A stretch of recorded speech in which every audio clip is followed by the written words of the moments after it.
unconscious that overheard a conversation or is aware of things going on. So it may be a smaller part. It might be the 5th level or the 4th level. Or it might be coming out of the 9th level. It doesn't matter. The point is, when you douse, you don't specifically say, hey, I want this to come from here or there. You just say, hey, whoever's got an answer, give it to me, basically. But when you're dowsing, you're requesting information. And very simply, you see, now you've got yourself a nice new pendulum.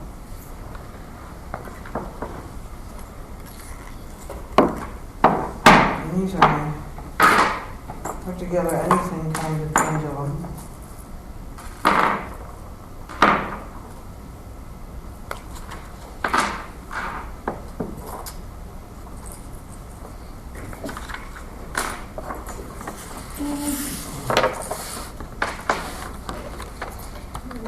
Come get yourself something.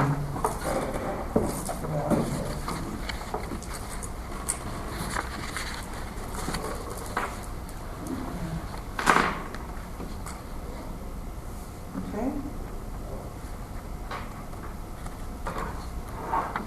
I'll leave those there in case anybody else should. Very simply, you hold it between your thumb and any finger you like. I actually like to hold it with this finger for only one reason. It hardly ever has anything to do.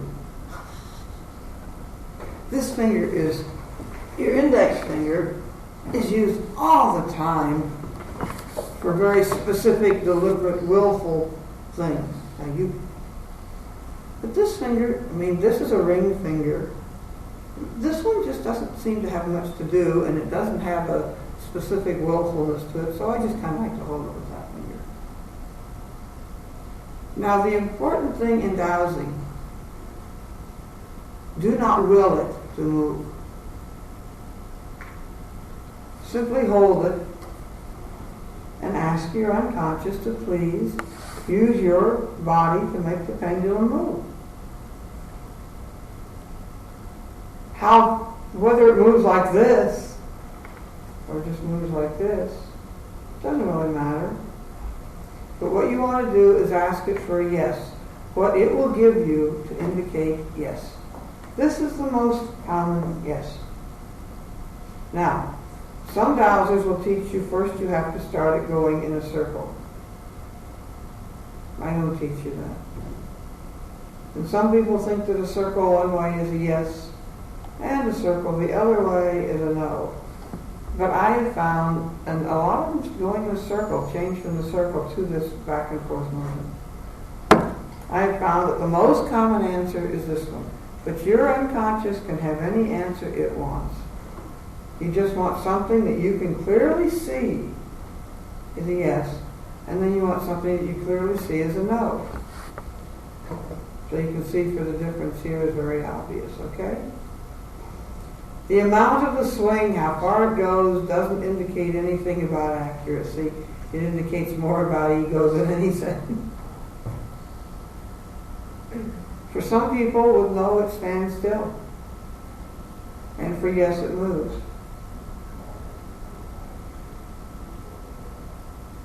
I was giving a lecture in front of an international assemblage of geologists, geneticists.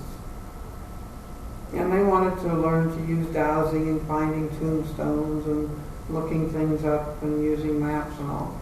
So they'd asked me to come to their national convention. And this is the first time this happened. And I sat there in front of them and I said, would you give me a yes? And it did this. And then I said, would you give me a no? And it did this. Because you see, I simply said, would you do it? And it said yes, both times it would. Dowsing will teach you to be very specific about what you ask. If you say, will it rain on Friday, then your pendulum should say yes, because someplace on earth it will rain on Friday. if you want to know during specific hours in a specific place, if you want to know whether it'll be a heavy rain or a light rain, you can ask. And once you get used to it, it works. But if you ask repeatedly the same question, it'll start giving you garbage. You have to listen to your unconscious and pay attention to it and treat it with respect. Because if you don't respect it, it won't respect itself. And you'll get garbage back instead of getting good answers. Okay, does this make sense? You see, when I do this, my eyes can see it. That's the important thing. So I ask a question, and my unconscious uses my body, my muscles, to move this thing. The only difference is I am not willing it to move. I am asking my unconscious to move it and allowing it to use the body to give me the answer. If you look, you will probably see on my arm very small muscle movements which are causing this pendulum to move. I am moving it. I'm just not consciously moving it. That's the difference. And if I will it, that becomes the conscious getting in the way. So that's why you just want to get that willfulness totally out of the way with dowsing. The only will there is to asking the question and telling your unconscious you want it to work for you. Okay? Make sense? It's just the simplest form because you can't avoid seeing it. Therefore, many people think that your pendulum is controlled by energy out there and by magnetic fields and things like that. Bullshit. It's controlled by the muscles in your body. Your unconscious breathes for you, digests for you, eliminates for you. Believe me, it's in control. When you walk, it's controlling the muscles. It can control the muscles to move a pendulum, and that's all that's happening. But what the unconscious is doing is picking up on magnetic fields, picking up on energy, picking up on information, picking up on echoes, picking up on things we do not consciously perceive. Hi, Chuck. Well, hello. He does arrive. I did arrive. Right. I knew you'd be here. So this is the whole thing. Your unconscious is what's picking up the information. And dowsing is a means of getting that information from the very sensitive parts of you that know the answers. Okay? Which is why I say that all different psychic readings are actually a form of dowsing. I'm not going to do too much of this class. I want to teach you a couple of little things and sort of turn it over to Chuck because my throat's not up to it anyway. You'll find that the set of papers I've given you talks about all kinds of different forms of dowsing and how to do it. But we want, and he'll show you about map dowsing and all these other things, right? Yeah. That's part of our little adventure. Our adventure requesters aren't here yet. They just have the little one. Well, yes, I suspect But we don't know. That may be, or is in the process of having it.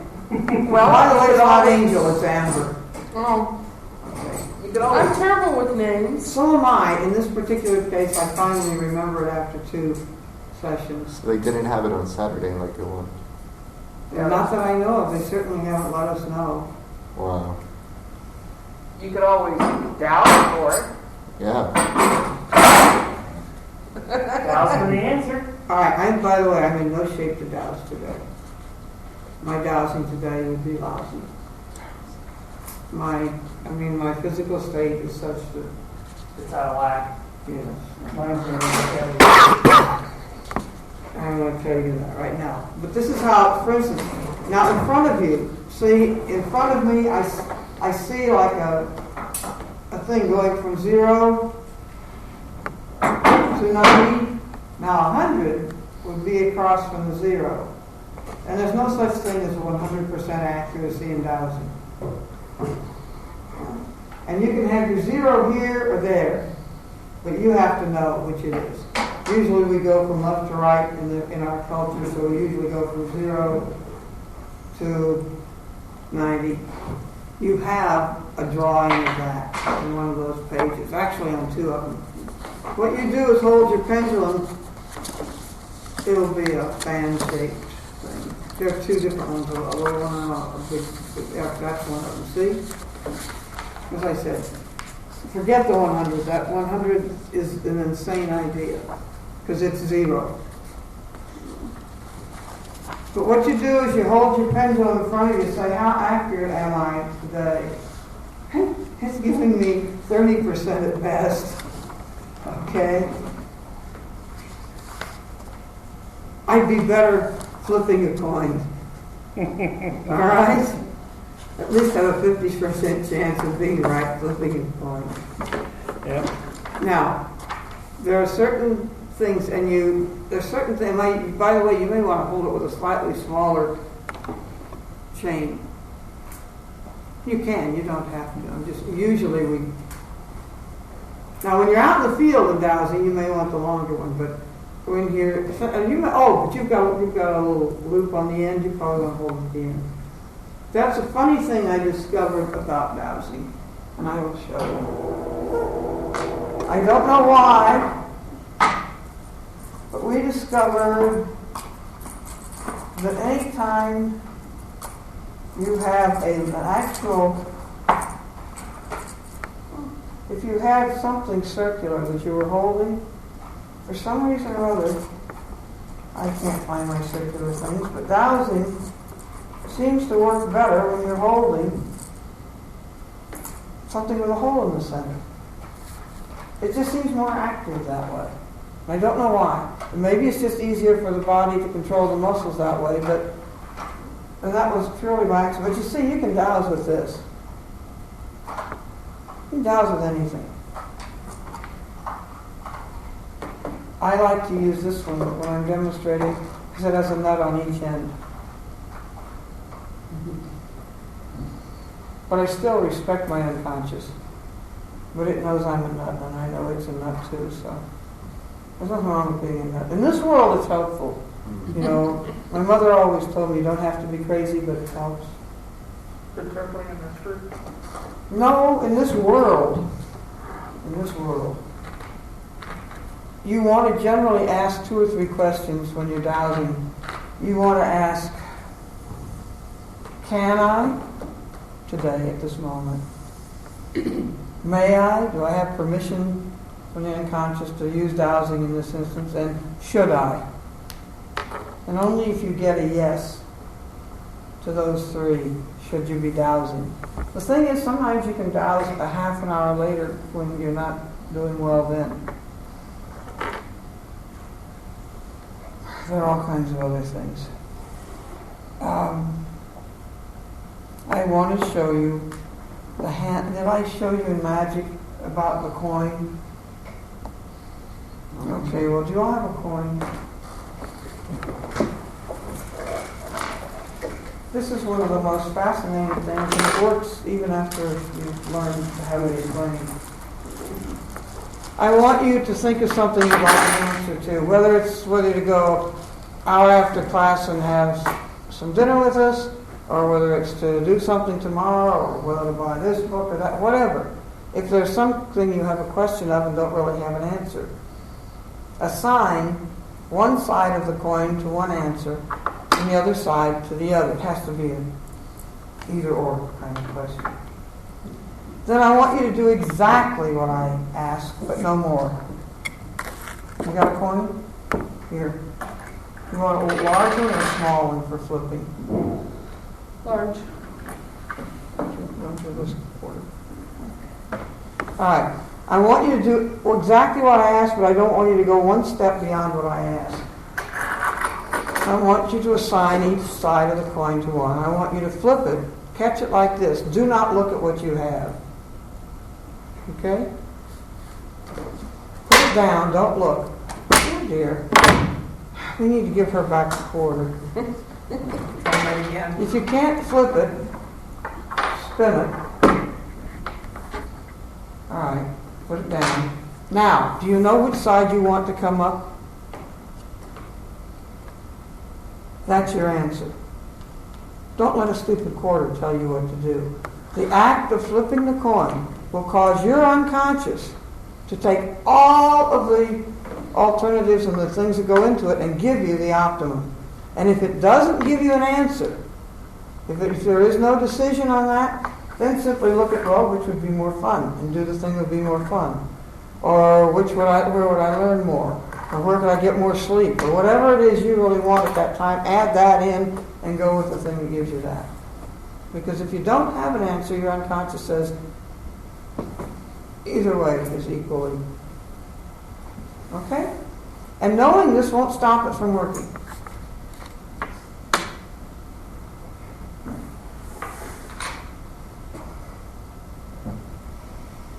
These are all the advice we're giving back this quarter. Okay?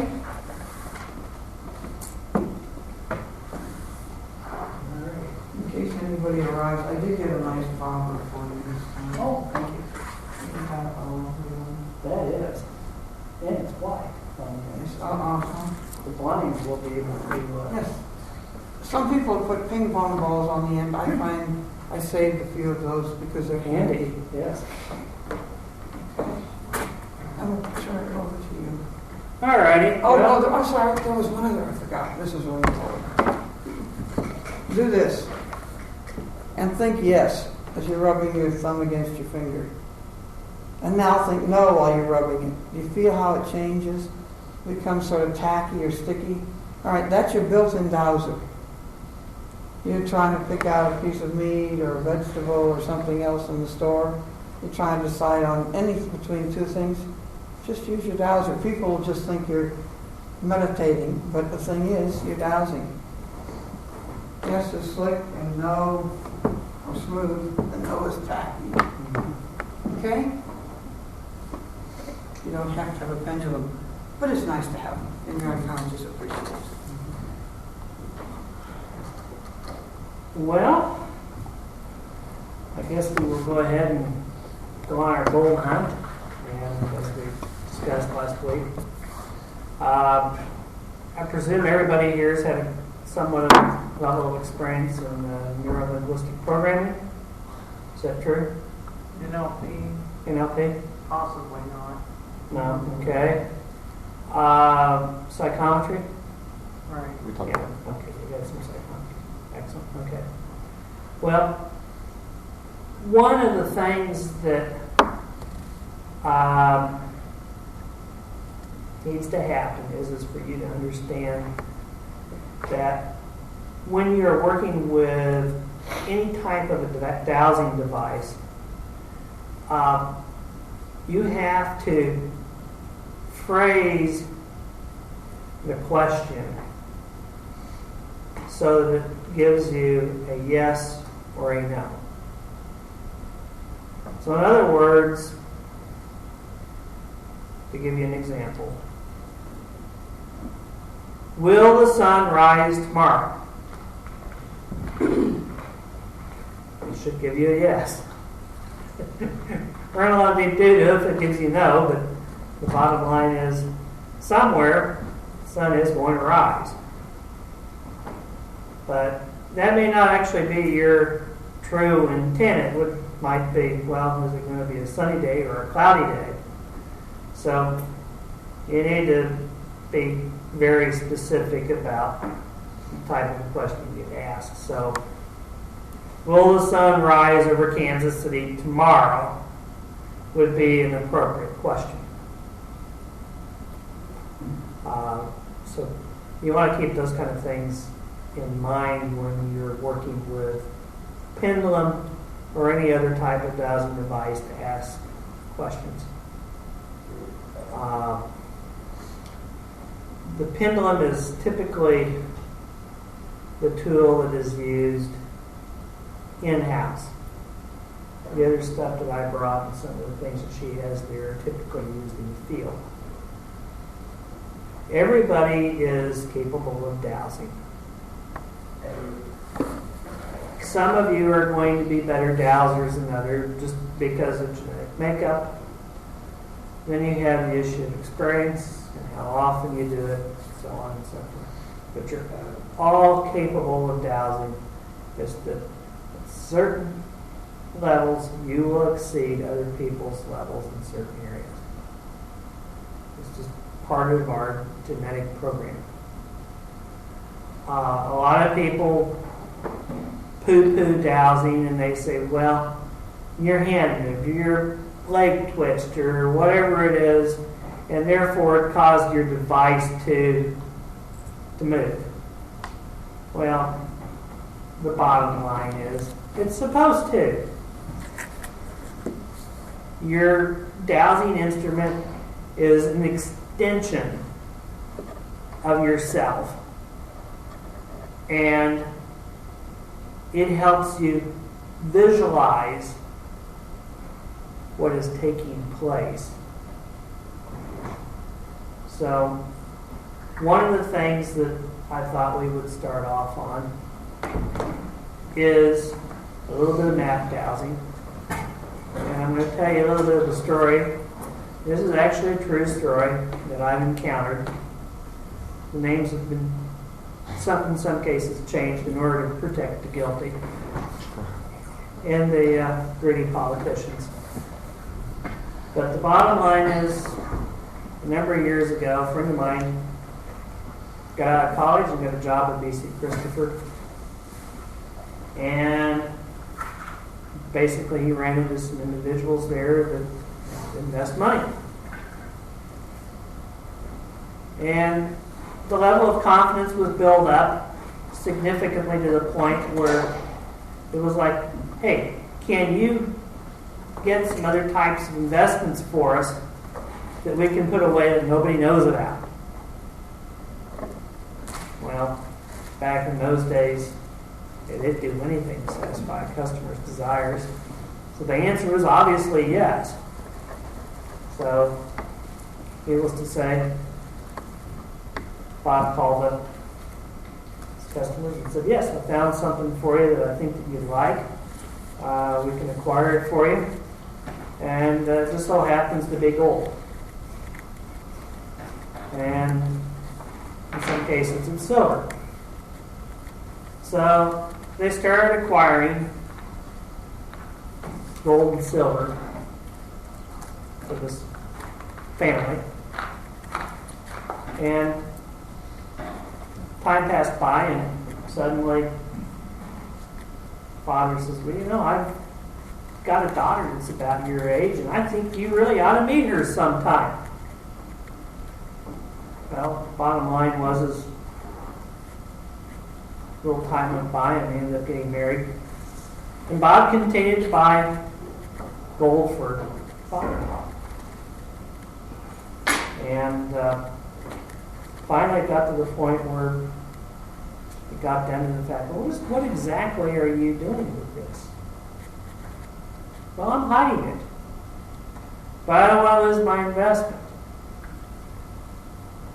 And time went by, and it was discovered that actually the money that he was giving to him was actually money that people were paying him with in order to provide political influence, not only in the state house but the courtroom. Well, anyway, there was a tragedy that happened in the family, and the marriage fell apart. So, time went by, and one of the accusations was somebody stole my gold. I know where my gold was. You took it. Well, he says, no, I didn't take it. Well, bottom line gets down to the fact that one says yes, the other says no. We have a heated argument. And it finally got down to the point where he says, I know exactly where I buried that, and it's not there.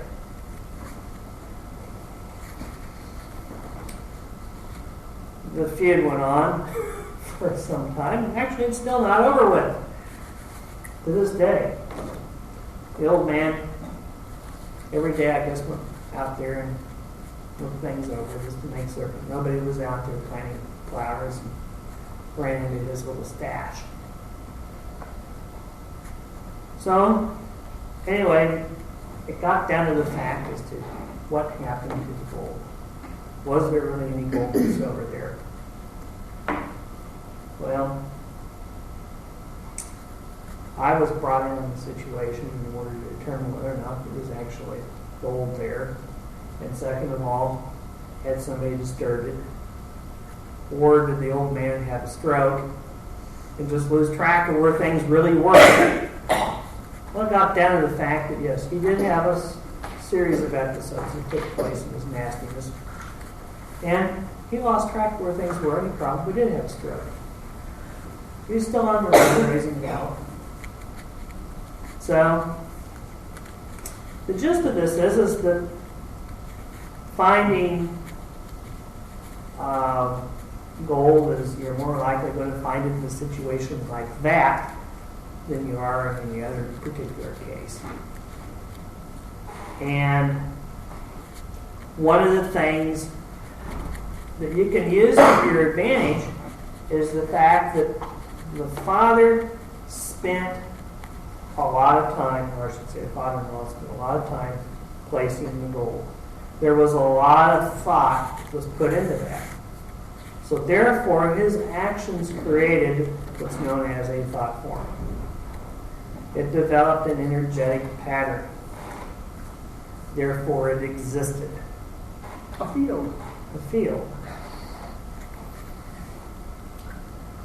So, as you've probably all learned, everything has a certain type of a field. A thought form has a field. So what we ended up doing was, as I said, fine. Let's just see what this shady character's been up to all these years. So we went down to the Douglas County Courthouse, pulled all the land records.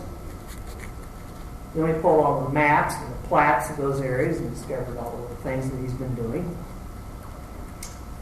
And found out that he'd been acquiring land in third-party names. And also, he had a little deal set up for KDOT where they're going to put in the highway, which is what really caused the whole set-off to begin with, because he's afraid that they're going to cover up some of his stash with asphalt and concrete. So it's kind of hard to explain that. So, anyway, we ended up getting maps, and we started map dowsing. And this here is this kind of a rough simulation of his house, the street in front of the house, and his side yard. So I thought we would do, just for the fun of it, is we would start out with map dowsing this situation so that we could pinpoint where the potential locations of gold would be.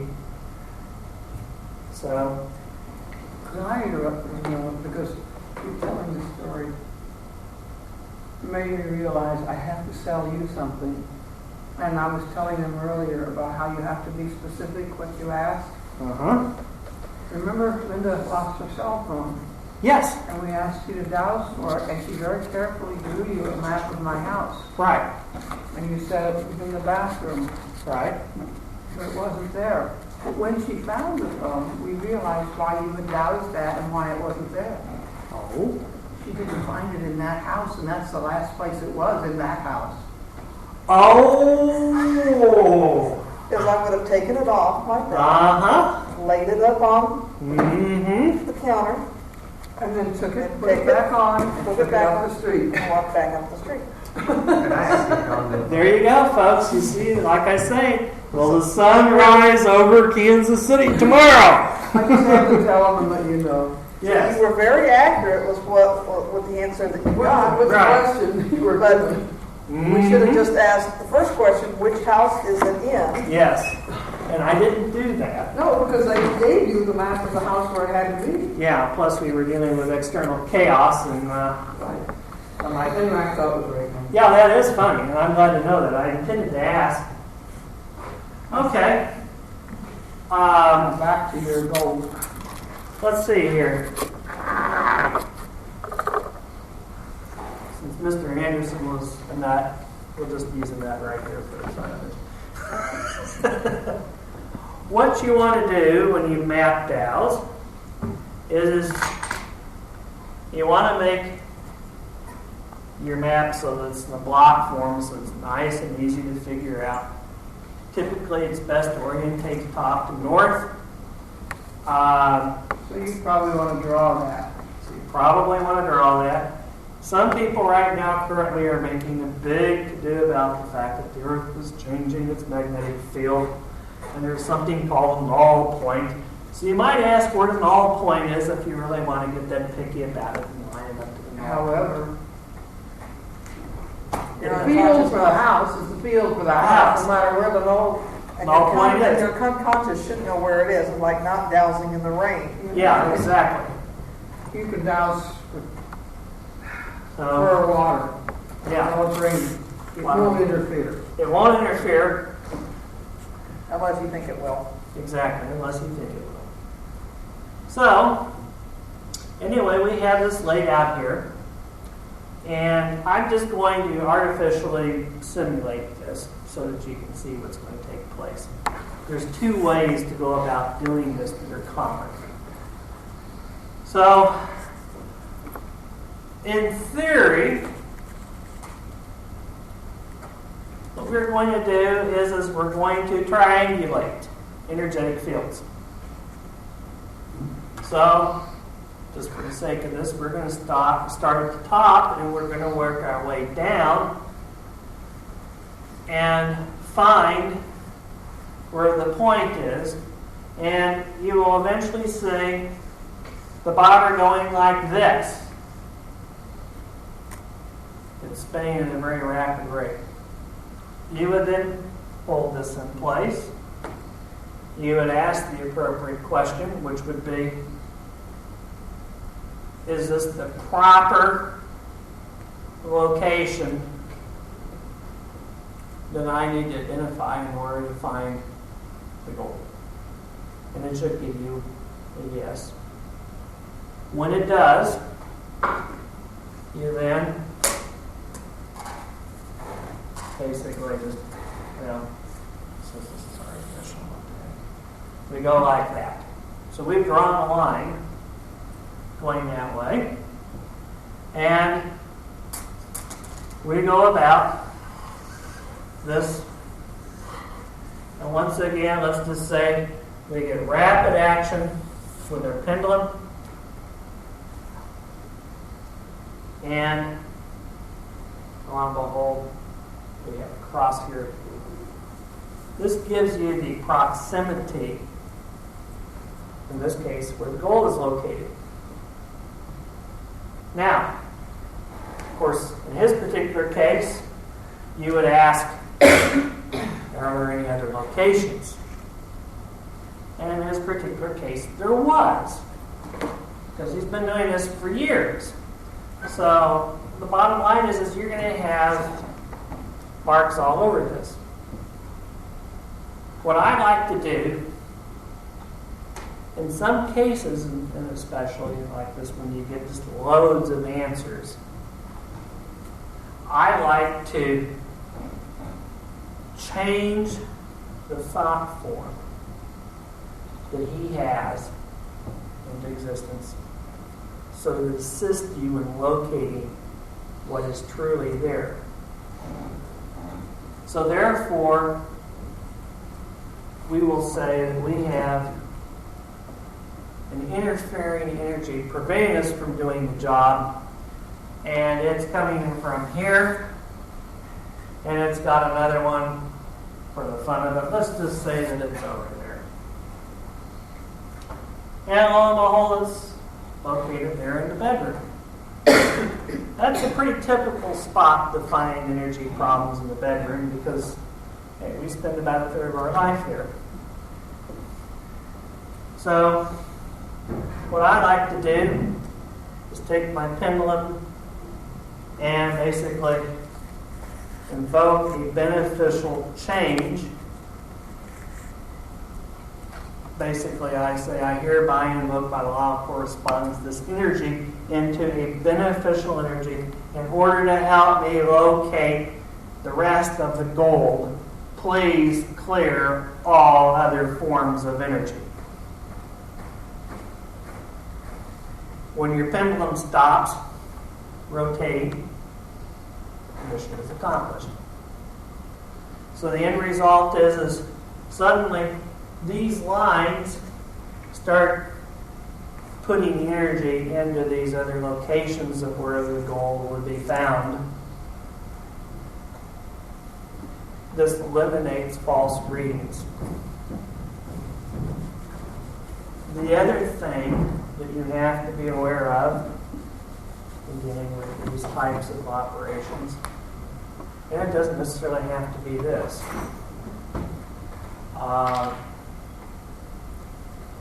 You have to be very particular who you let in on the operation.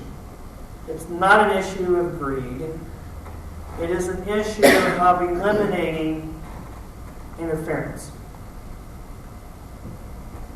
We had an example where we were doing some training at one time in the Dowsing Society meeting, and basically we were doing a little exercise on finding the little pet dog. And the pet dog was in one location, and basically it was just a little ceramic thing, and we stuck it over there. And we had some people that were blindfolded, and they were dowsing for the dog and wanted to demonstrate to the group how to find the dog. Well, the bottom line was we had some people that were there that didn't really want to do this. So they ended up thinking, when are we going to get this crap over with? I don't like this. So let's put an end to this. I know what I'm going to do. I'm going to put the dog outside in the hallway. Bottom line is they transferred the energetics of that dog, put it out in the hallway. Everybody stumbled and fumbled and looked for the dog. They even walked and trampled over the dog before they realized it, because they moved the dog. So that's part of the reason why you want to be very careful in who you let in on these types of things. It is better if you have people to trust. They have them work with you in numbers. But you need to be on an equal playing field with Dowsing. So that is a good way of going about handling this type of an operation. Now, I could have just flat out said, hey, I don't know where John really lives, and I don't know where his farms are, and I could have got a map of the state of Kansas out, knowing that he lived in the state of Kansas, and I could have mapped dowsed the state of Kansas in order to determine what city or county or township John's property was in. And then when I got done with that, I could have gone to some type of a map store or a map program on a computer and pulled out a map of that township or whatever was available to me and worked it down to the finest detail. It's possible to do this. So what you have here is typically what you would see as the lowest common denominator right here. Okay. We go with the facts that we know about. So does anybody have any question about that? Did you find the gold?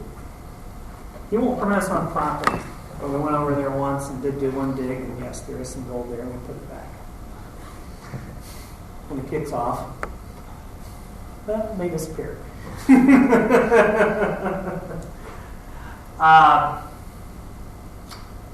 bottom line is you gotta keep yourself in tune with your mission. You gotta keep greed, envy, and all these kinds of things out of it in order to do good map dowsing. So, with that knowledge, the next step that you have to do is to think about what kind of gold the man has. Or in any particular case, it's just gold. If we don't know. But in his case, we know that it was coins and little bars. So, one of the things that I like to do to help the dowser put their proper thoughts into perspective is what you use psychometry for. So, typically what I do is, in this particular case, I got a gold ring. Didn't have any gold coins, so, I hold on to this and I think to myself, let's feel the energetics of this. Allow me to understand the vibration patterns, get to know about what you're looking for. Once you have done that, then you can go back and cross-check your map dowsing. Second of all, when you do that, you can go into the field. This is what would be commonly referred to as a witness. I like to think of it as a sample. It can be anything. Metal works better. And there's a lot of old houses in this town that are being torn down, and you can go over to kansasmissouri.org and go through the Kiva network and suddenly go through there and see dangerous buildings, read all the demolitions. You can go through the addresses there and, this house here has been here 125 years. Gee, wonder what's been left in the walls. You may find bottles, razors, old newspapers. I found an old newspaper not all that long ago. Happens to be dated July 4th, 1934. It's a copy of Kansas City, Kansas, and it's a pristine copy. It's buried behind a wall. Somebody shoved it in for insulation. While repairing an attic, we discovered a cache of silver dollars. Mm-hmm. So, there's an example right there. Paper's a little bit too fragile to bring into you, to show it to you, but it's nice.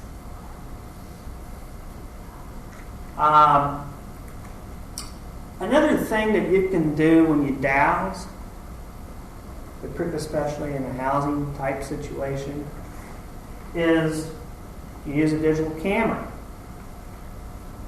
And you'll actually see a bright spot,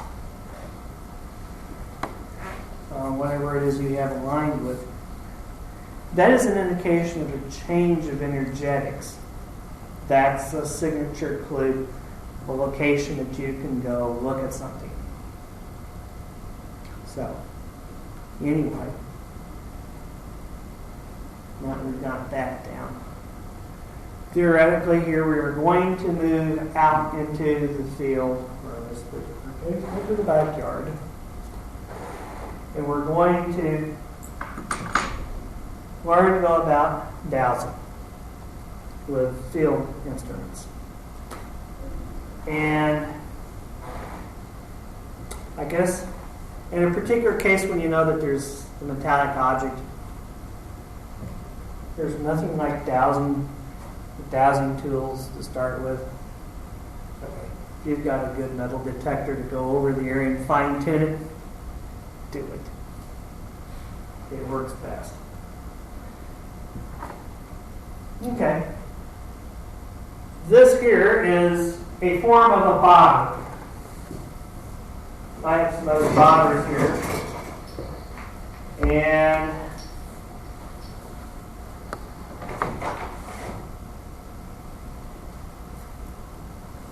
we've got a piece of rose quartz here.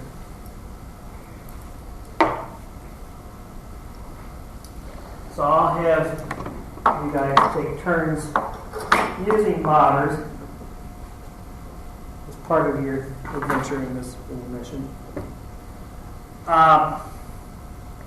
Basically, this is an extension of your body. The bobber system is a highly effective system when in the right hands of the right person. Currently, it is so effective that the Canadian military goes out with the United Nations and they use these to locate landmines. Now, if that doesn't tell you something, nothing will. The British Army, the Psychical Research Society of Great Britain, and one of the Army generals is a member. And he did a number of experiments with the Army. One of them involved a cage in which an electrical field could be turned on or off. And people and soldiers were put in it.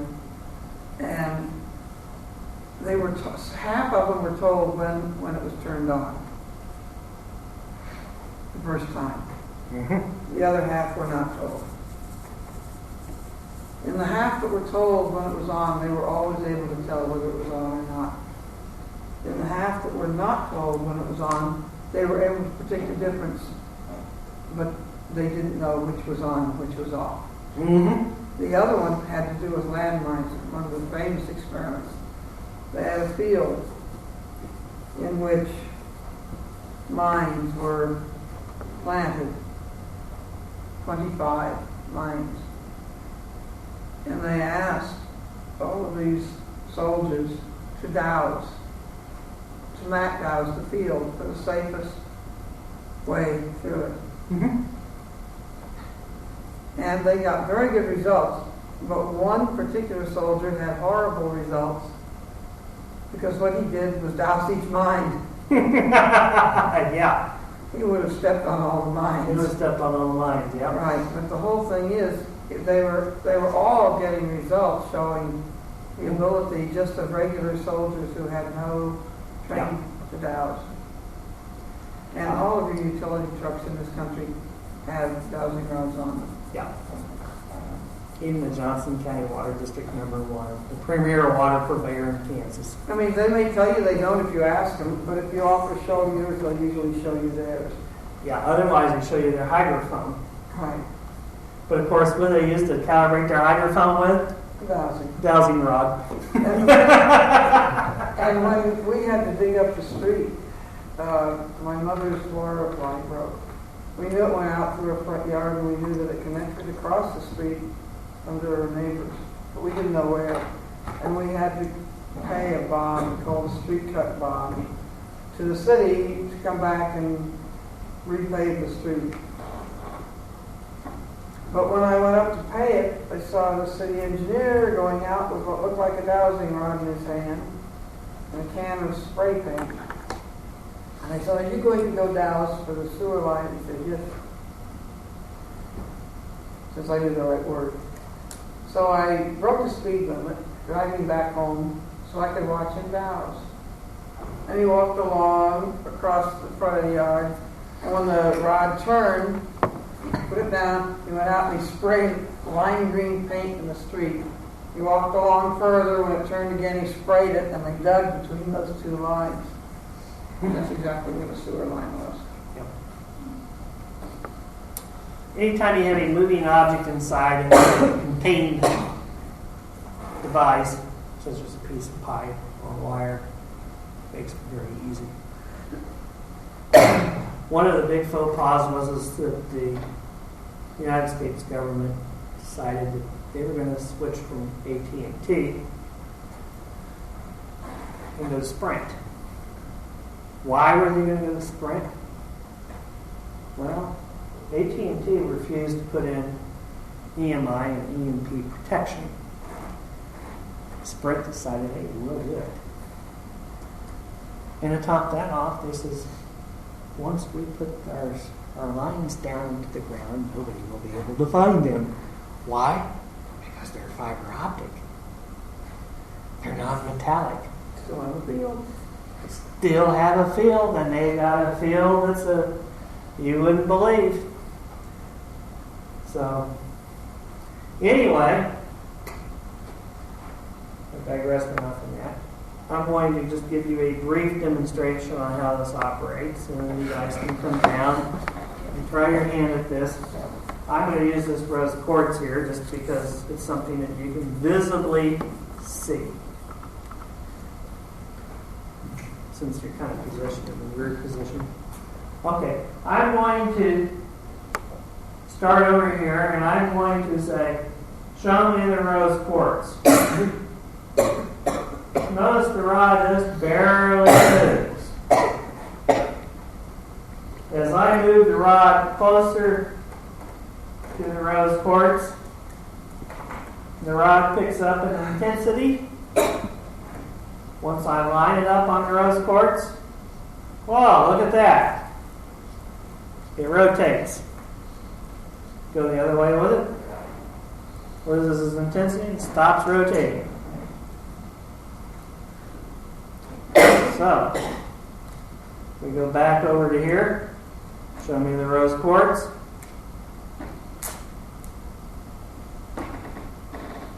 Rotation. Okay? That equates to pink. Strange, a piece of pink chalk and pink quartz. Didn't plan it that way, but hey, it works. Alright. In this particular case, the bobber is rotating in a clockwise fashion. And as I get closer, it will move at a more rapid speed. Suddenly, when I go over it, looky there, boys and girls, going counterclockwise.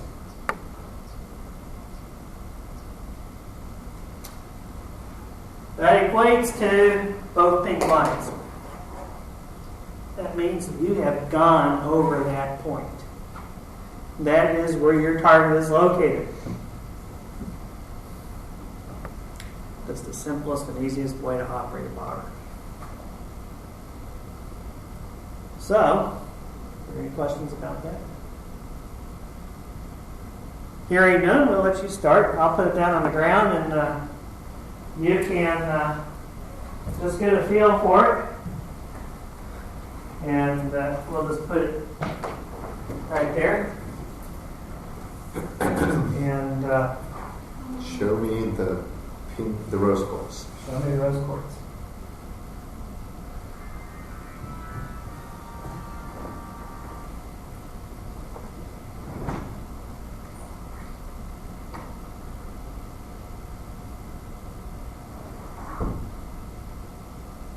Find the area where it moves the most.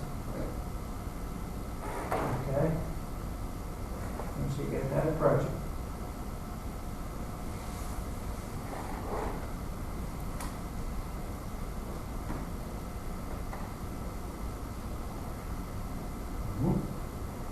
And what? Just go over it? Yep. You should switch directions on you. Oh, if I'm walking fine. Yeah.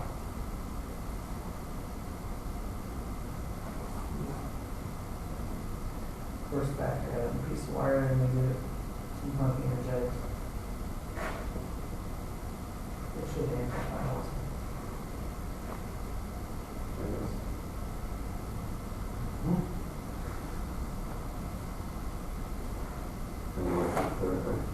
Yeah. Cool. Notice the field difference? Mm-hmm. Okay, our next person, I guess, is over here in blue, smiling away. You'll better track a different one. Yeah. Inside. Having more use than others in transportation. You're next.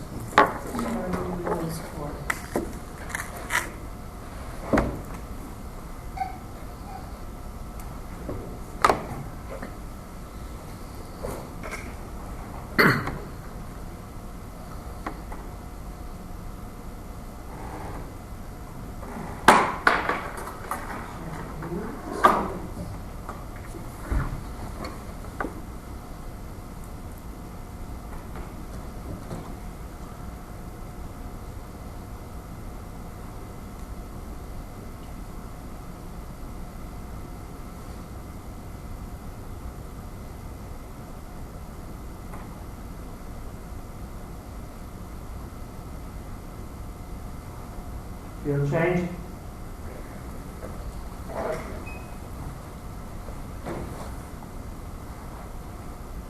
Well, the fact that it goes from clockwise to counterclockwise is a typical reaction. You should do something different for each individual, but that's normal.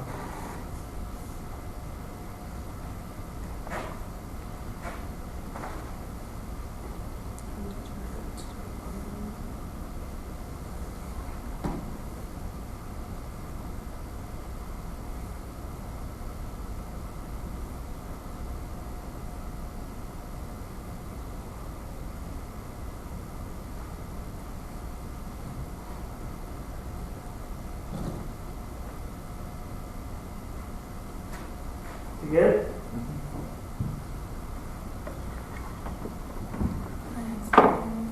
Okay.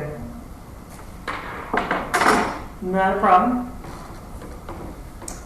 Okay. That is more or less the type of a bobber that would be used in a field application. Right?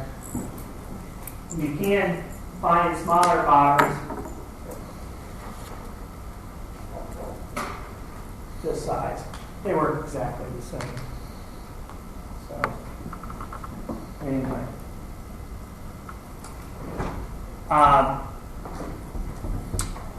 When a person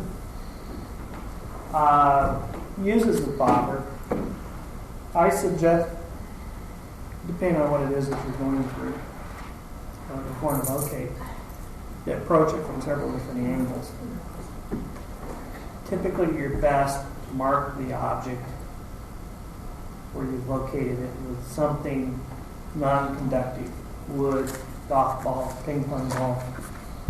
I don't like rocks because sometimes they're conductive. So that's a clue that you guys can use. So when you keep going over the same area and it keeps landing you in the same spot, you know you found it. You're typically best to do it from about 3 angles. The next question takes place is, hey, if it was laying on the ground, yeah, somebody else would have come by and picked it up. Well, in this particular case, John, he didn't want anybody to come by and pick his gold up, nor did he want anybody to cover it up with asphalt. So it's buried. So what you can do is you can take your bobber and we'll use this one here, and you can determine the depth of your target. Now, you set your mind up to do this. So, yeah, I think this will work. You go over the target. I'm going to simulate this here so you guys can see it. You go over the target. You're getting maximum action. You say to yourself, by a 1-to-1 ratio, show me the depth of the target. And you walk, and you walk, and you walk, and you get over to the point where it suddenly dies down, where it's like this. It's quit. Mark the spot on the ground. Well, hey, since we asked for a 1-to-1, this here would indicate the depth of your target.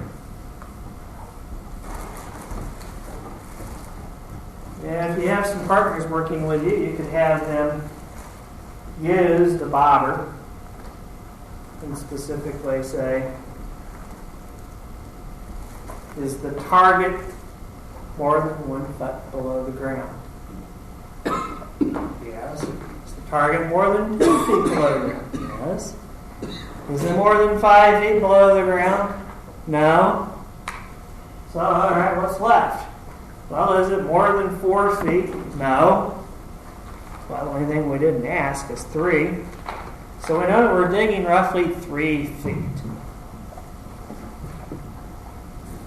it's done. Pretty simple.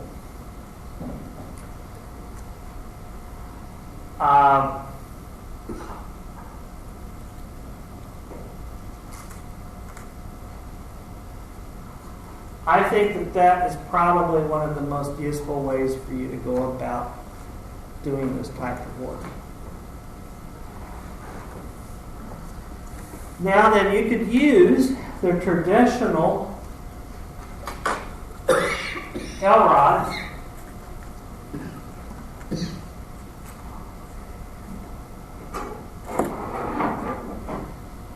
Actually, since we're in here, these are typically what you use in size when you're working out in the field.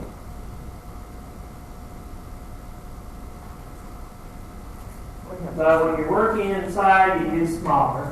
We have smaller ones, Jeff. Over there. Okay. We have lighter weight ones too. If you want. Okay. So anyway, these are pretty common in the dowsing community.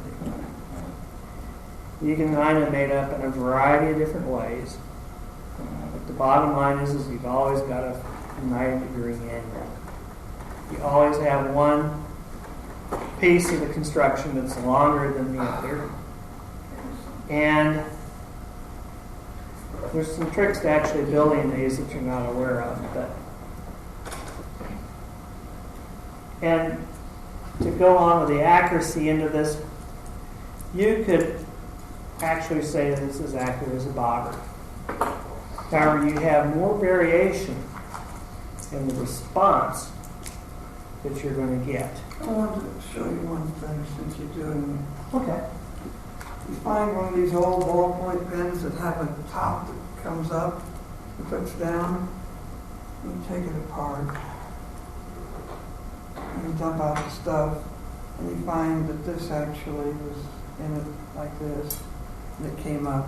But when you take it out, you put it in upside down like that. And if you're using a small wire one,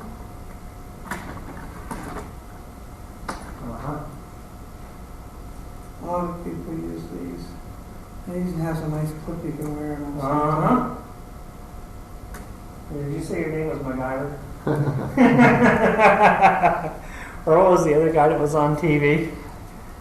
Always ran around in a... That way you're not holding the wire. That's exactly right. And notice, I'm not holding the rod. I'm holding the sleeve. A lot of people hold the rod. Now, I'm used to doing physical work. For me, it's a lot more critical than some person who is used to basically pushing a pencil. And this is the one Michael painted a dragon on. Oh, okay. He used to have a pair of them. Anyway, I want to show you that. Yeah, that's an excellent example. I have an exaggerated example and such. Stay put.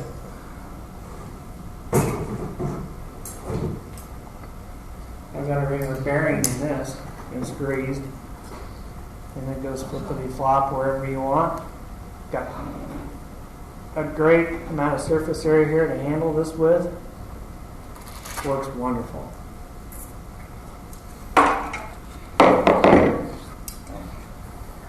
All right. The level of accuracy with these, once again, it's all going to vary on your use, how often you use them, how comfortable you are in using them. I can tell you, this design here, stainless steel and brass, is what standard military issue is to your special forces people. They use these to find underground tunnels, all kinds of things. So, the typical response that you're going to find when you're going to locate a target is going to be like this. One should be a little bit higher than the other. That's an issue of personal preference. So, as you're going straight, your rods are going to be like this. Eventually, I'm just going to simulate this, you're getting over the target, and it goes like this.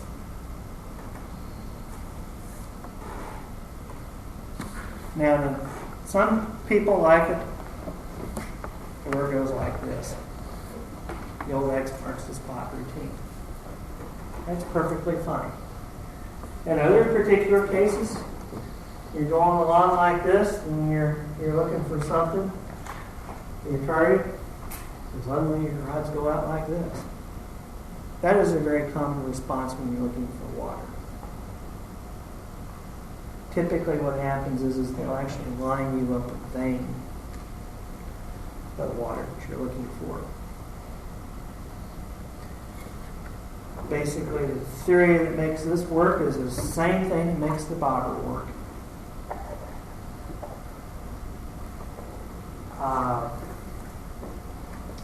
Once again, you're setting up an energetic field and you're looking for it. Now, one of the things that you can do with this that most people don't typically do, I can tell you another little story. I do home inspections. It's one of the things I do for a living. And I'll go in with this or my smaller one over here. And I look for flaws in property. The more flaws you write down, less chance of you being sued in the future. So I douse for all these various issues, and I even identify whether or not there's problems with water in the foundation and so on and so forth. And I just so happen to have been holding this up, and I had this real estate agent that I was talking to who let me into the property, and of course Mr. and Mrs. Homebuyer weren't there, and Mr. and Mrs. Home Seller, they weren't there either. So suddenly I was saying, well, has this basement ever had a problem with flooding? And I didn't even think about it at the time, but suddenly the rod went over here like this. And so I got to looking at the evidence, what was left in the property. So then I said, has this house ever had a problem with the sewer backing up? Went over here. Oh no, there's no problem with sewer backing up. So the bottom line is, you can take your map here and you can set up no, maybe, yes. You've got yourself a little truth detector. Something to keep in mind when you're doing this stuff. This won't break like a pendulum. So, once again, we are going to simulate target. Show me the location of the rose quartz. That's how it works for me. Now then, show me the depth of the rose quartz. Well, geez, on the floor. So that's the depth.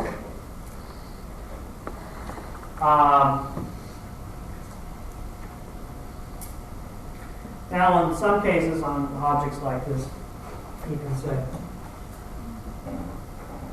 show me the energetic field of this rose quartz. That's the energetic field. I can do that with you. I can do it with a tree, plant, your neighbor's pet. Doesn't matter. Bottom line is I can do it. And you can too. So, Which comes up dowsing for auras. Dowsing for auras. which is a portion of medical dowsing. So, would anybody like to try your hand at using that right? do that. Oh, Now right. for each other's words. If we have everybody, we just have them line up and do it. Yeah. We can eventually do that too. And Go on. we have a variety of smaller ones that are here. We have a variety of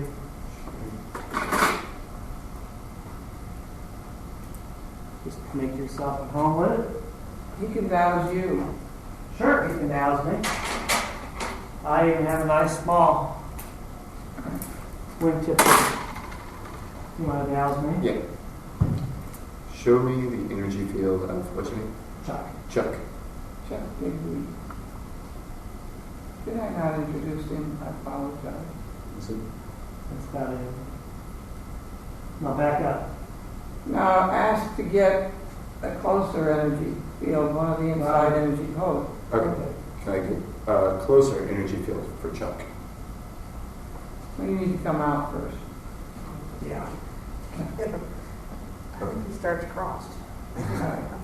Can I get closer than the first energy field for Chuck?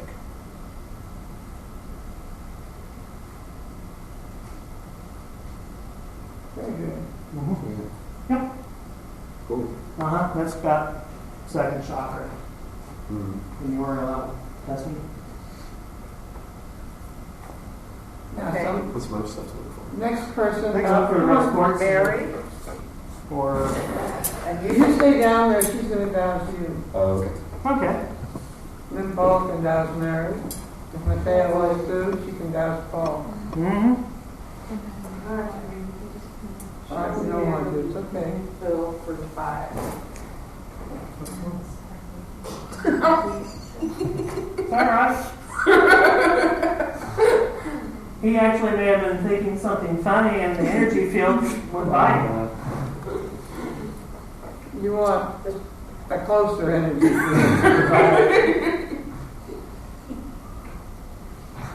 Show me a closer energy field for Tobias.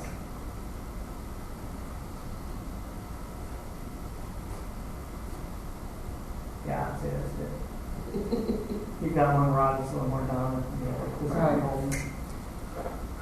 All right. Okay. We can. Now, try your rose quartz down here.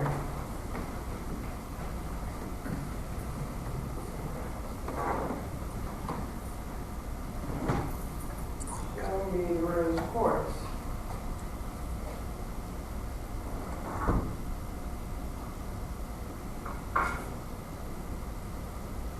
You're not all that far off on it. Now don't go away, Tobias, because we're going to do something else next. The energy field.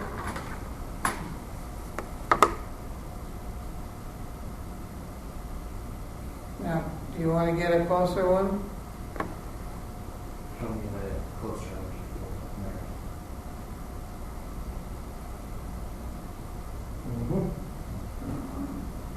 Now, would you all like to do it with your eyes closed? That's what we have you do next. Show me the energy field.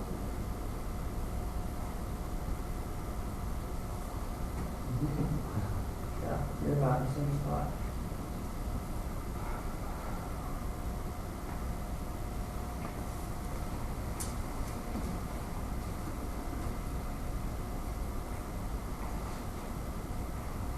Show me the energy field. Hey,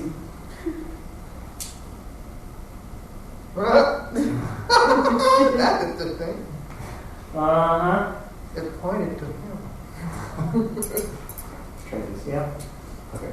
So what am I doing? I'm trying to just like feel when it doesn't like you want not to even stand looking at there, it. Chuck, and let him... Or- Yeah. Let's No. get it. You're going to close your eyes. Right. Close your eyes. And you want it to douse his closer energy field. Oh, You'll right. actually feel the So it's rise. like I'm not influencing it, but Exactly. it's not like the electricity thing where I can't tell, or I can tell what to use. Mm-hmm. Okay.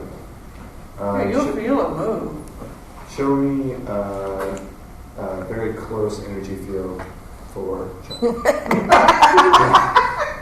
not too close.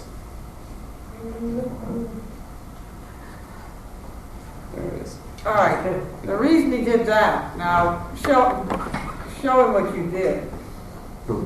He held his hands out, Yeah, that's why I yeah, started I remember opening that. earlier. That's why I started closing earlier, then he Okay. put his hands down, it allowed you to go further. Yeah. All right. So I guess everybody got a pretty good feel of that. By doing that, you know it's not something you see. Mm-hmm. You're not making it Yeah. happen. Yeah. I can give you another little story here. You know Actually, it's not wool. you can become overconfident. Some people call it over-talky. And you can contaminate and skew your own results. And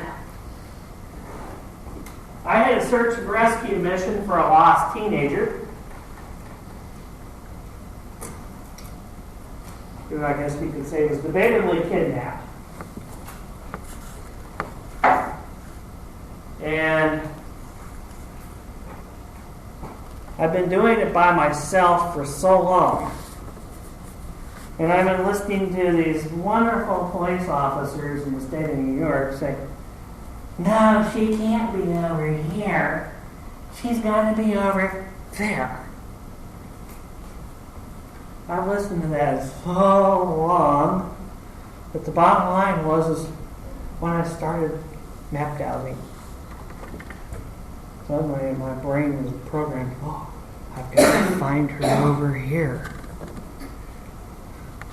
So I had to reset myself and say, hey, forget where they say she is. So show me where she is now. So I went over and I'm back over to roughly here.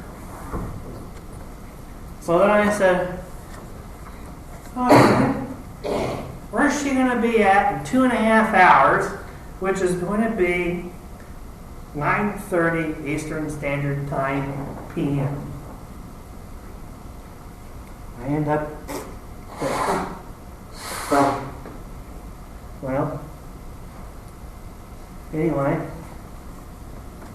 I decided, well, I got the use of this nice little map program over here. So I started looking at all this stuff. This is a residential area with a small amount of commercial activity. So I suddenly got my device out and I says, is she in a house or is she in a building? She's in a building. Okay, I like buildings better than I like houses because there's fewer buildings and there are fewer designs. So I sat there and I thought about this and I kind of did what you did last week and meditated on it a little bit and did a little astral projection and I said, what's this building look like? I got to thinking about this. Well, question number one is it on the east side of the street or is it on the west side of the street? So I got on the west side of the street. And I said, okay. Is the door facing the street? Yes. Are there any other doors? Yes. Does this building have a parking lot? Yes. Is the parking lot concrete or is it asphalt?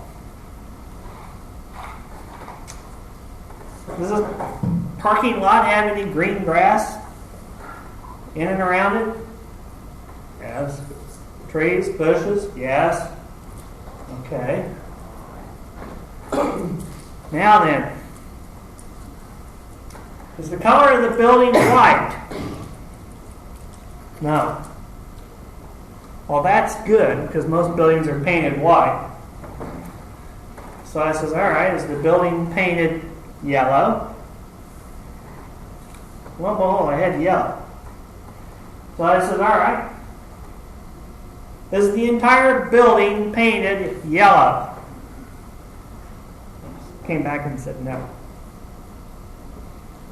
So I started mapping, writing all these colors out. Lo and behold, I had the color scheme of the building.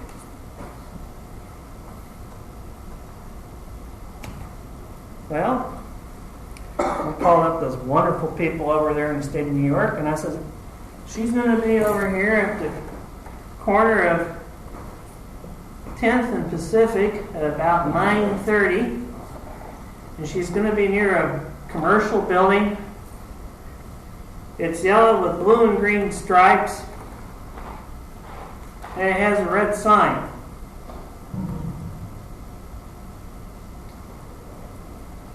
Ha ha ha, Mr. Digby, you're a real crackpot. We'll go look into it. They radioed and went over there and looked. Sure enough, there was a yellow building there. And yeah, the building had blue stripes. I missed the sign, it was orange. And where was she? Well, they missed her by about 10 minutes. They staked it out and found her though. These are the kinds of things that you can do when you douse. You've got to use some creativity. You got to place things into a yes and no type situation. When you map douse, matter of fact,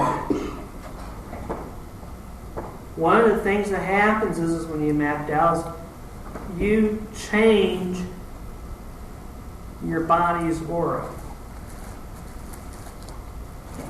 Now, you dealt with is your aura went out. When you map douse, your aura goes in. You don't have an aura. It's really detectable if you're a really good map dowser, if you're really in the flow. And when you're done dowsing, the aura comes back out to where it normally is.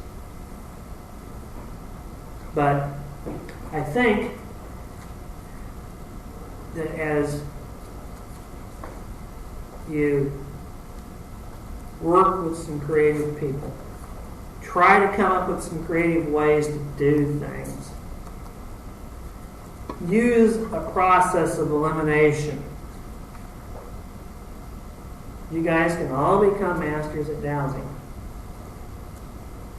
It just involves practice, observation, and duplicating what you have observed. And once you've done that, you're dowsing. If I may tell a story on myself, my unconscious does like to laugh at me sometimes. We find that this is not at all uncommon. In Dowsing Society, we used to have a Christmas party every year, and all the different dowsers would bring dowsing implements. They could be anything, and in one year somebody brought a piece of a bush tied on a piece of string, all wrapped up in pretty paper. Other people brought crystals, and there were beautiful things.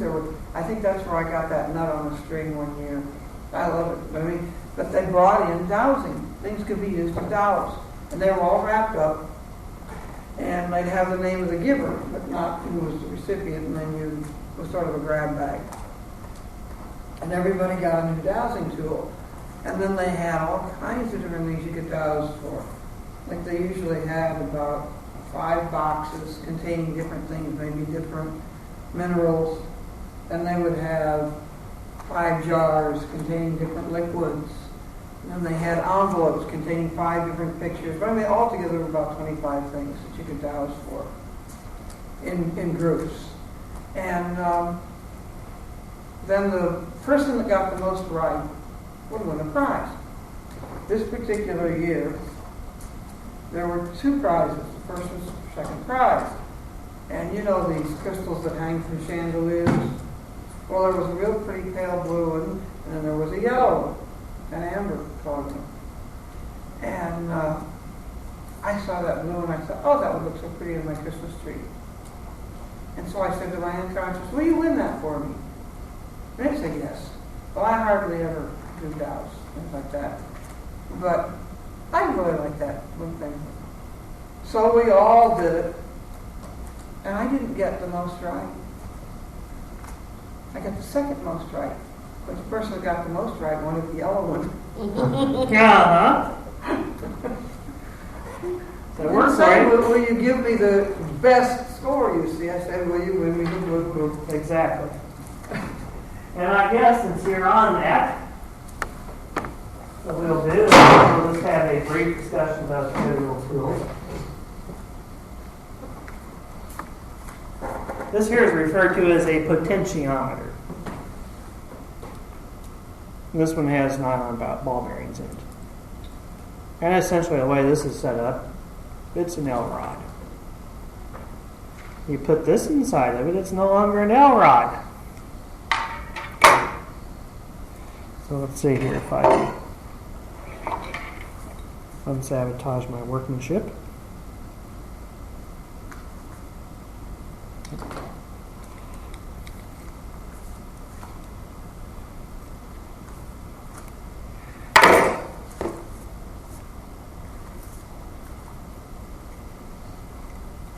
You see, as a serious dowser, Chuck has more toys than I do.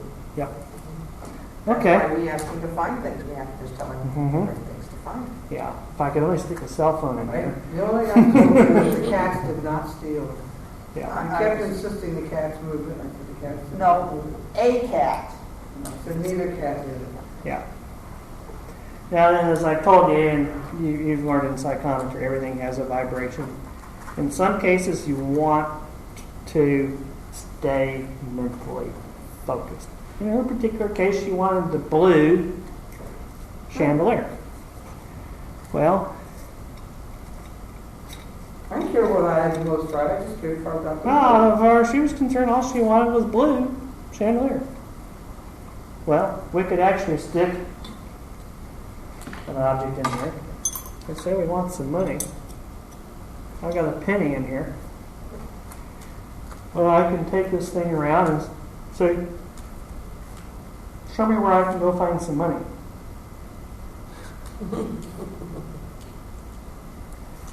Well, typically what happens is you use gems, minerals, oil, things of that nature that go into here.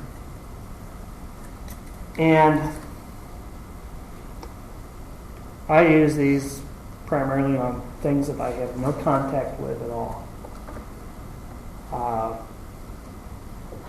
I had a lost kid that I was looking for in Kansas City, Missouri. Police swore up and down the kid was kidnapped. And I took one look at the father and I thought, my God, what planet did he come from? You can ask the new police chief. Oh boy, she was there. Got called up. And I says, well, okay, what's the kid look like? Well, he's got 2 arms, his 2 legs, and he's black, and he's got a little hair and diaper. Well, gee, you've got that down to 85% of the neighborhood. So, anyway, I says, what can you tell me about the kid? Give me something about the kid. And then suddenly I says, oh, where does the kid take its naps? Well, it takes its naps over here. Okay, fine. So I went over there and I got myself on the top of the bed and I started looking around. And you know what? I found some hair. I put the hair inside. Thought about it for a while, concentrated on it. And of course I kept telling these people that the kid wasn't lost. Well, anyway, good old Joe Ron, he said, yeah, sure, he's not lost, but So I'm going through the house and suddenly I get one of these. Now I'm thinking, well, now what's there? Well, the only thing that is there is a closet. You guys looked in that closet? Well, of course we've looked in the closet. Keep saying that the kid's signature is in the closet.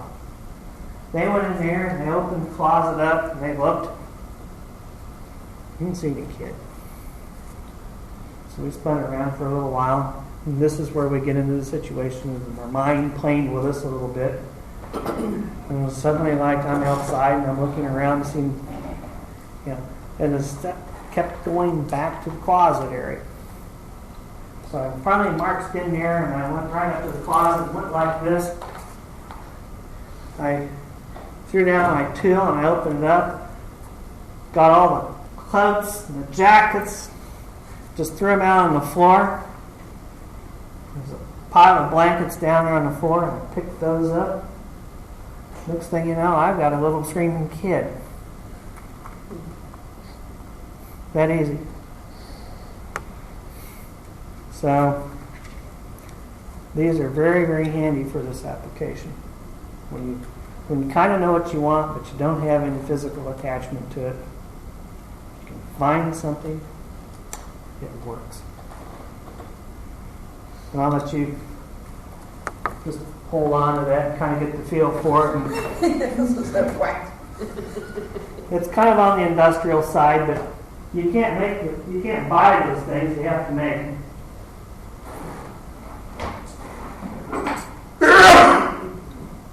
You see, that hair would have part of the child's field in it.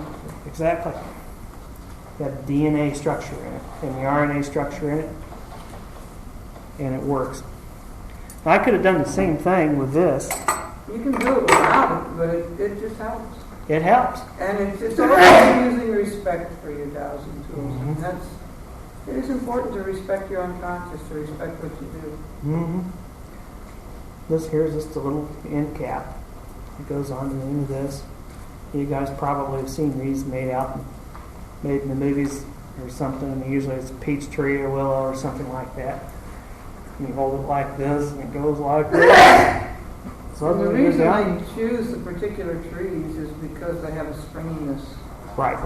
It has more to do with the springiness and the mineral content of the soil Right. that it grows in than anything else. It's the springiness that does it.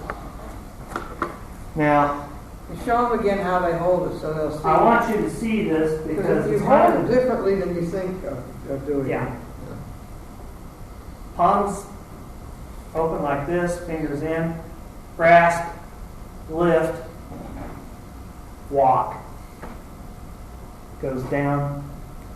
And you can feel it pull. Even though it's your body doing it, you can feel the pull of it. And you go back, same way. And you say, hey, I want to know how deep the well is. I'm here. Comes back down, it's there. Just march that off. In 1-to-1 ratio, Or you 1-to-2 can simply ratio. talk. Sure. You It hold works. it and you say, you start with the depth and then you move up. Now, one of the things most people won't do with this, and I typically don't, but hey, I'm innovative. I'll hold it sideways. The direction.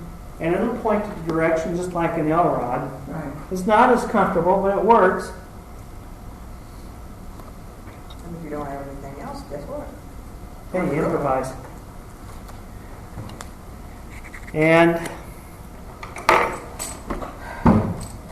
last but not least, these here are replicas that I've made. I have a few of them for sale if you want them. And these are actually used for exploration, and you also can use them to basically go on a treasure hunt with. It's not so much the metal that it's made out of, it's the two types of metal that it's made out of, and the angle that it's bent out makes this work. And typically what happens is, these go along and they rotate. Once you get over what you're looking for, it starts rotating, like this. And you can use, once again, the same concept, just hold it like this, and let it go like this, and it'll show you that you're going in the right direction. There's a variety of actions that you can participate in this. It takes some experience to use this, but it's a very, very effective tool. You will find nowadays that most people oil prospected this. This is what's referred to as the Soviet prospector. And the Soviets spent years dowsing, and they've spent years doing remote viewing. And they almost went bankrupt perfecting both of those. So this is what they came up with in one of the particular instances. What's remote viewing? Is that right? That is a form of remote viewing. What he did last week is remote viewing.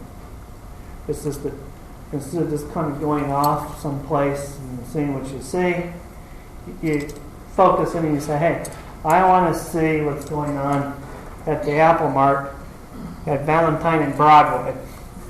The next thing you know, you project yourself to the Apple Mart and you're there. It's just projecting your seeing someplace where you are not physically. Now, I can tell you something that, Real time, Yeah, usually in real time. yeah, it's usually in real time. supposed to pass down. One of the things, Healing is remote touching. yes.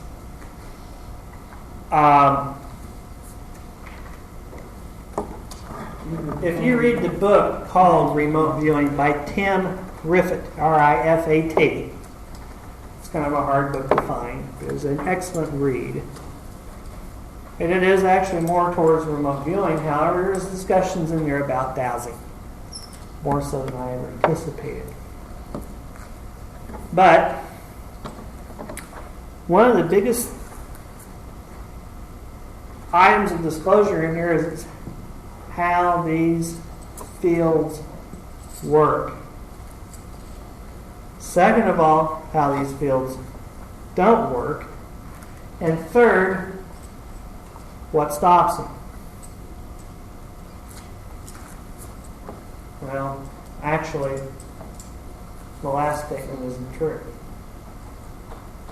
They have found absolutely nothing to date that stops the type of energetic fields that we're working with. Doesn't mean you can't confuse them. Doesn't mean you can't convert them. But the bottom line is they're there. They went to the point of implementing a little animal cruelty on some chimpanzees. They had a family of chimpanzees, and they did some little torturous tests on them and separated the mother from the kid, and got to the point where they discovered the mother always reacted the same way every time they did something. And they even got to the point where they discovered, for the matter of just a few seconds, that the kid was anticipating what was going to happen to him, and the mother felt it. They finally ended up taking the kids and putting them onto a submarine, floating them out to the middle of who knows where, went down as deep as they could go, re-performed the exercise, and the results were exactly the same. So, knowing that the Soviet military was getting a lot of pressure put on it, it turned something off called the Russian woodpecker, which was a psychological operations system. I don't care what they say it is. The bottom line was it was there to affect each and every person. It wasn't there to locate airplanes and incoming missiles. That was just a cover story. So it got down to how did the Russian military keep track of our naval fleet. We knew that they knew, but we just didn't know how they knew, and it drove us crazy figuring it out. And that doused. That's how they did it. So keep that in mind when you go out in the world and you douse. you can do anything with dowsing. You just got to figure out how you're going to do it. And if you have any questions, try to answer them for you. I have some dowsing tools. If you guys want some dowsing tools, I'll sell them to you at a very reasonable price. Otherwise, they're going to end up at the Missouri State Fair in 2 days. I have some bobbers that I can turn loose of. I have some of these Russian prospectors and a couple of L rods, and I have a bag full of handmade pendulums. So, if you're interested in anything like that. You were talking about this Blue Cross. How would you identify that, or what made you think to locate it? He came to me. Okay. The father's energetics were such that he didn't want it interfered with. But on the other hand, the father thought, hey, I'm really wanting control of this. And of course, naturally, he's always going to go outside and sit out there and have his martinis and sit out there and thinking, hey, growing out under that bush, it's my tin can. Every time he did that, he amplified it. It's just that you have to be able to, determine these kinds of things. Now, there are people out in this world that get sick for some strange reason. And in some cases, it's the environment they live in. Those blue lines could represent harmful radiation coming from the earth. And that's a very common exercise that I participate in to remove the detrimental energies out of a person's house, out of their farm, out of their neighborhood.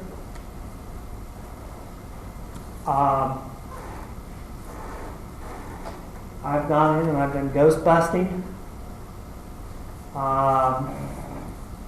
which is kind of an art in itself. But the bottom line is, typically speaking, when you ghost bust, typically I don't even bother to ghost bust. I go in and I clean up the energetics.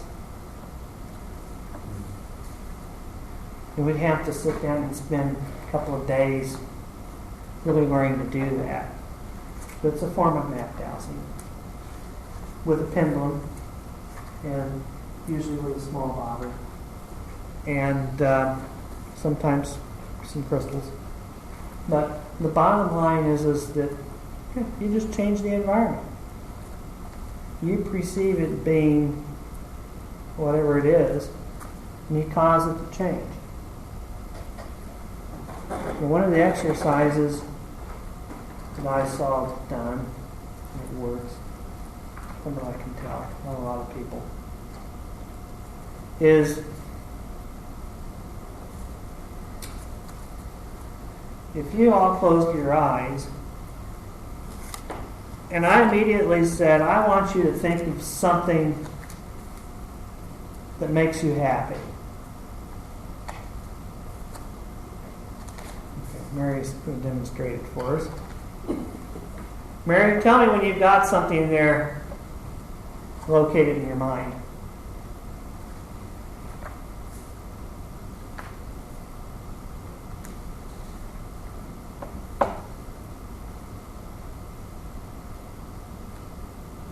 Have you found it yet? Okay, with your two hands, I'd like you to hold them up and put your hands around where you think it is.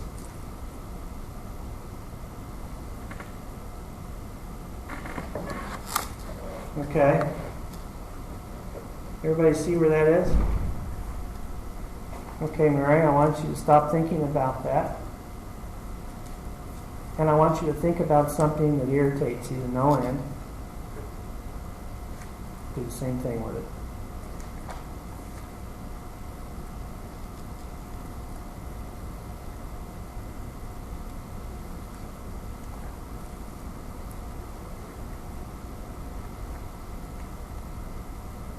It's there? Okay? I want you to visually imagine that you don't like being lifted up to where it was above your head, where the good stuff was.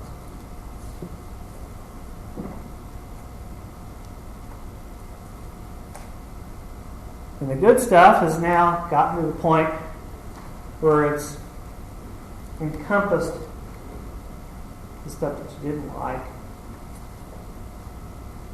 And essentially, the ratio of the good versus the bad is so substantial. Bad is no longer valued. It's no longer there. It's outnumbered. It's long gone.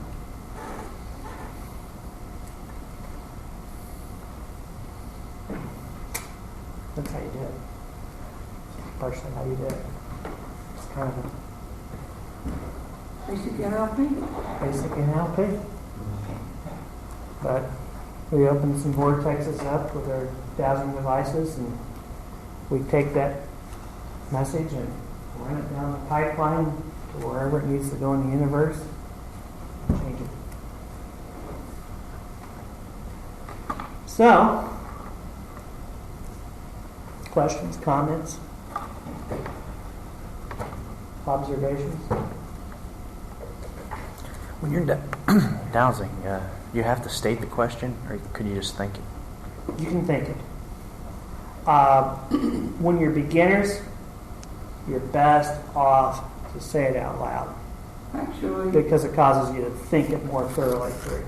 there's one other thing involved. What you think reaches most levels of the unconscious. What you say, even softly, reaches all levels. Mm-hmm. Never forget that. Prayer, or full of requests to yourself, should be either in writing or audible, so that they reach those levels. We're only a few, but even so, you may as well get everybody involved. Mm-hmm. Well, the bottom line is this. Depends on what you're dowsing. Depends on what you're dowsing. Right. Some things you don't have to get everybody involved. Yeah, and some things you don't want to get everybody involved. But as far as I am concerned, this is my own personal opinion,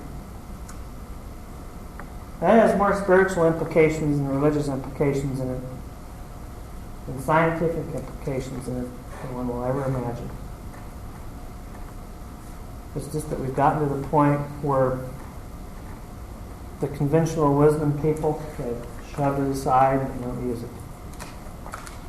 But when you start thinking about what Jerry's going to teach in October, I think, which is power of intention or intentional thought or Right. whatever it is, stop and think about the number of people every Wednesday and every Sunday morning to go to church. You got a lot of them. The number one thing that is prayed for the most is world peace. Second is health. And where are we at? As far as I'm concerned, we pretty much got an F, maybe a D minus. And the bottom reason is that they don't teach you how to do it right. If they taught you how to do it right, they'd be out of business. Actually, a tremendous number of them praying for world peace are praying for it on their terms. That is the other situation In too. other words, let us prevail over everyone Everyone else. else, exactly. That's my opinion, But because I'm the only one who knows how to do right. I and my fellow churchgoers here in this building. so, when you stop and think about that, it's powerful. In the last year, fellow amateur radio operator by the name of Art Bell did some mass consciousness experiments. And there was a hurricane. Was this getting ready to come up into the United States and just fly straight on into the state of Louisiana and just do a real rip tear? and it was a 4. And at night it turned into a level 5. And was like, oh my God, we've never issued a level 6 before. Which is what they were going to have to do. They're having to move more people from more places than they ever anticipated. Moving them from areas that they never thought they'd have to move them from. Of course, on the other hand, I guess they could have used a Dowsing and said, hey, what area should I have evacuated? But the bottom line was 5 minutes. They worked on it over the air. I couldn't tell you how many people worked on it. 15 minutes. It started to lose strength. In 3 hours, it lost all its strength. When it came over the United States, it was a flutter. That's all that it was. Fascinatingly enough, when you go back to world peace, there was a very interesting thing that happened. About 2 years before the millennium, Margaret Mead and a man who had been Undersecretary General of the United Nations were having a conversation, and they said, wouldn't it be wonderful if we could get the whole world to pray for peace at the same moment? And they came up with the idea of having the World Peace Movement. And he came here to Kansas City because he said Kansas City was the heartland. Actually, the American Indians said the same thing. Kansas City is the heartland of the world. Not of a nation, but of the world. This area. The Mormons believe it's the second coming, is independence. But anyway, be that as it may, he came here. And they had a marvelous program down here in this auditorium. And people from all different faiths came. Now, not all faiths were represented, but all the people who wanted to work together. All the people who really wanted peace, not on their terms, but the peace that was all-inclusive, and allowing people to be who they were. And you had Buddhists, and you had Muslims, and you had American Indians, and Catholics, and Protestants. You just had all kinds of Hindus, they were all there. And the time that was set was noon at the Greenwich Meridian, which happens to be midnight at the International Dateline, which is the one moment in which the whole world can be in the same day, going from one day into another, from one year into another. And they did that every year. And each year, fewer people got together. But there were still tremendous numbers of them doing it, and some of them did it in other places. And there were still a lot of people doing it. They were doing it all over the world, and they were doing it at the same moment. And there was a year in which it was down at Unity on the plaza. This is probably 6 or 7 years into it, but before the millennium. And it was an amazing thing. Because I was in my mid-60s at the time. And it was the first time in my entire life that there was no place on the earth that there was war. Because that actually was true when they held that movement that year. Now, it did deteriorate after that, too.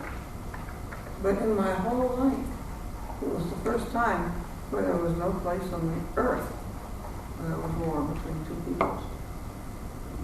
Not a civil war, war between countries. It just didn't exist. There was peace. And I have always felt the people doing this had something to do with the fact that it was true. Yep. Well, that's all that I have, unless Nope. you guys have more. I've got a few things out here you're welcome to look at. And we're going to go for stage, and I have a bunch of magazines for you as well. And Mr. Adams is allegedly reserving a spot for us tonight. Who? Adams. Pierce. Pierce. I don't know their last names. Here's a big one.